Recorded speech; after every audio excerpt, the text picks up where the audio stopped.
গর্ভ অবস্থায় এই 4টি সাপ্লিমেন্ট মিস করলে কি হতে পারে জানেন? বেশিরভাগ মা জানেন না কোনটা কখন কিভাবে খেতে হয়। আজ জেনে নিন সঠিক নিয়ম আপনার ও আপনার সন্তানের সুরক্ষার জন্য।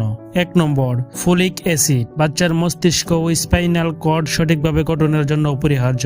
নিউরাল টিউব ডিফেক্টস এড়াতে সবচেয়ে জরুরি। সকালে খালি পেটে খান, আর সম্ভব হলে গর্ভধারণ আগে থেকে শুরু করুন। 2 নম্বর, আয়রন মা ও শিশু উভয়ের জন্য রক্ত স্বল্পতা রোধ করে এবং বাচ্চার সুস্থ বৃদ্ধি নিশ্চিত করে। খাবারের পর খান ফ্রুট ডিপস, লেবু বা কমলার সাথে খেলে শরীর দ্রুত অবজর্ভ করে, কিন্তু চা বা কফির সাথে খাবেন না। 3 নম্বর, ক্যালসিয়াম বাচ্চার হাড় ও দাঁত মজবুত করার পাশাপাশি মায়ের হাড়ের ক্ষয় রোধ করে। রাতে খাবারের পর খান, খুব গুরুত্বপূর্ণ।